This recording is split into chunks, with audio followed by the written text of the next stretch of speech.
Everybody stand up for the prayer.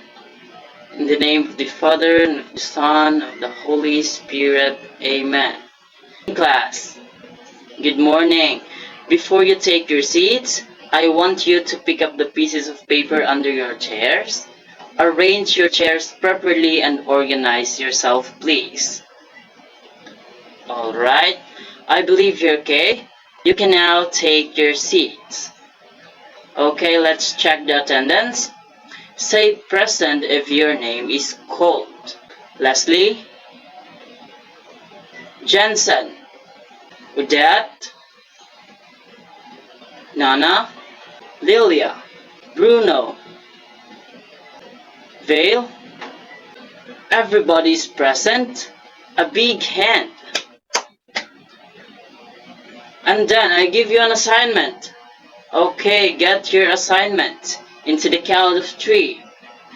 Okay, rotate your papers. In 1, 2, 3. Let us check if you're done. Pass your papers by column. Wow, very impressive scores. Now, this morning class, we'll have another lesson. But before that, let's have first recap of the discussion yesterday. Yes, Bruno, precisely. Yesterday, we talked about the elements of communication. What are these elements of communication then? Yes, Leslie, precisely. Take your seats. Welcome to another lesson in English 11. Start with, I have here class, pictures. And I want you to differentiate picture A and picture B. Yes, Lilia. Picture A is communicating verbally. What about picture B? Yes, Nana. Right. Picture B is communicating using words. Now, what do you think is our lesson for this morning based on these pictures? Yes, Jensen. Precisely. Our lesson for this morning is all about verbal and non-verbal communication.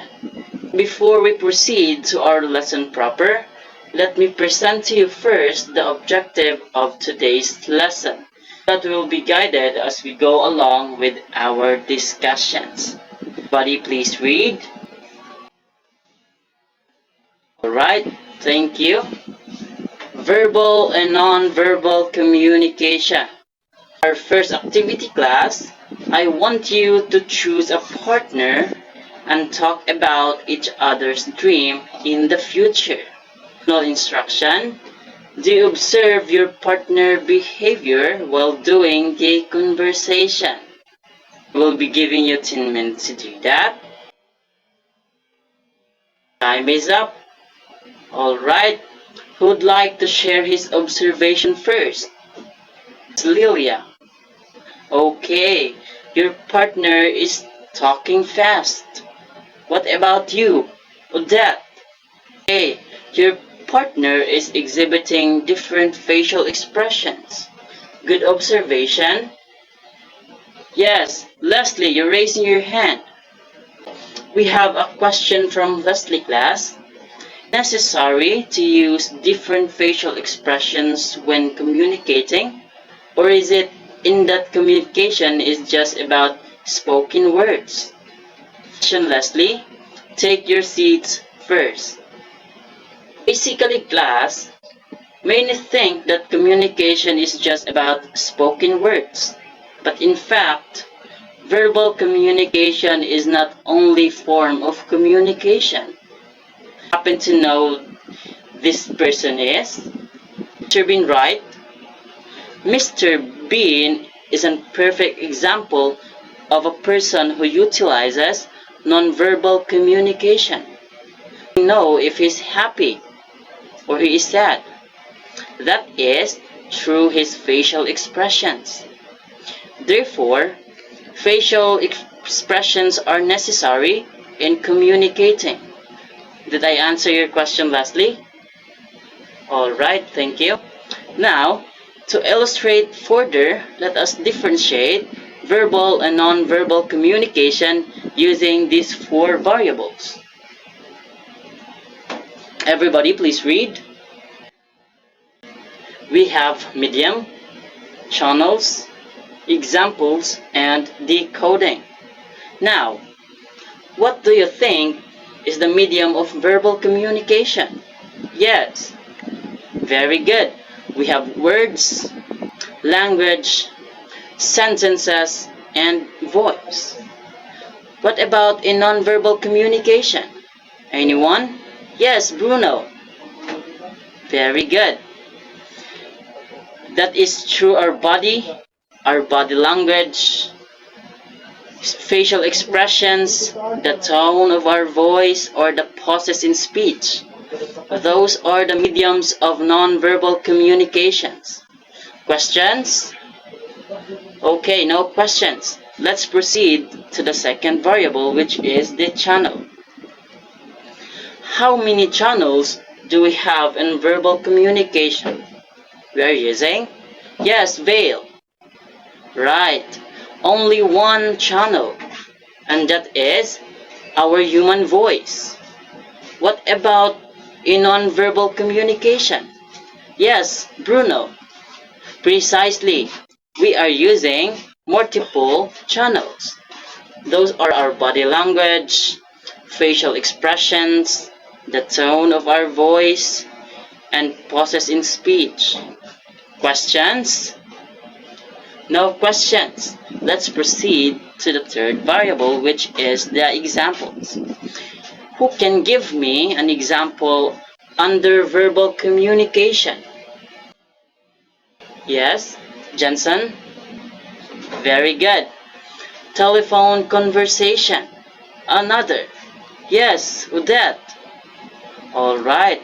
Face-to-face interaction like we are doing right now. Now, what about in non-verbal communication? Who can give me an example? No one is raising their hand?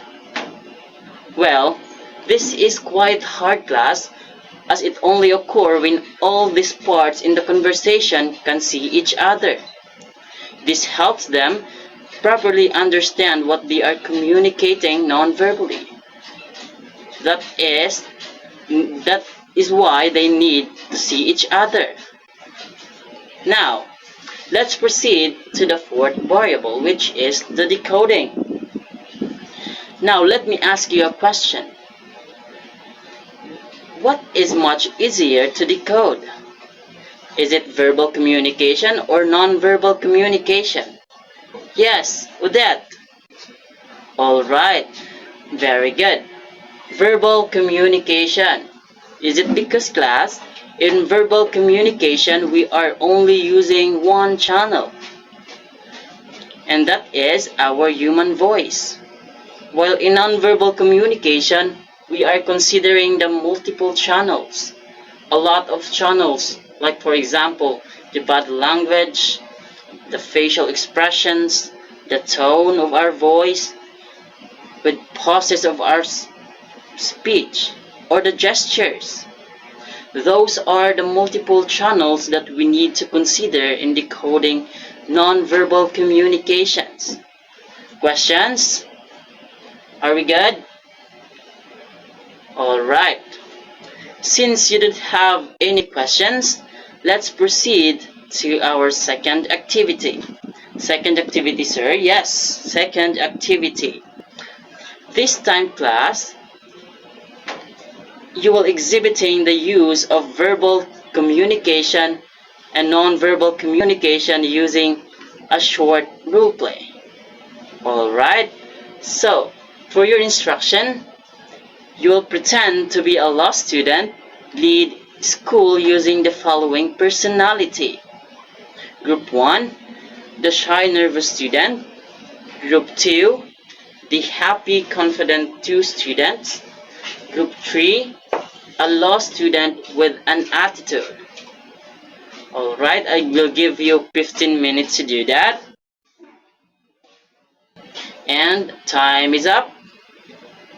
Group 1, proceed in front. Group 2, Group 3. Wow, very commendable performance. You know, class, there are actually many ways to facilitate effective communication. How you use words, your body language, the tone of your voice, and the visual cues determine how you understood. Evaluatively, class, verbal and non-verbal communication must work together. We must work in tandem to deliver an understandable and effective message. Are we good? Are we clear? Alright, you've done a great job so far for this morning, class. But before we proceed to our final activity, let us go back first to our objectives to see what have attained so far. The first objective, you are able to differentiate verbal and non-verbal communication.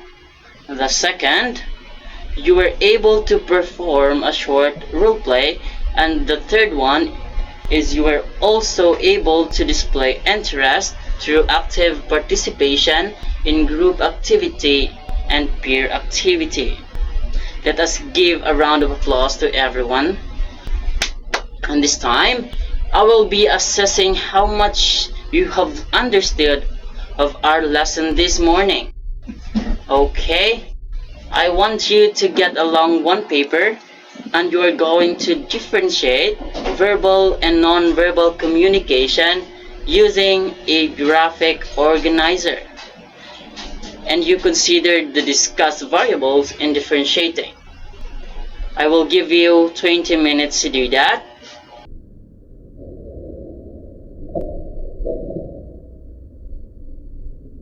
Alright, time is up. Please pass your papers.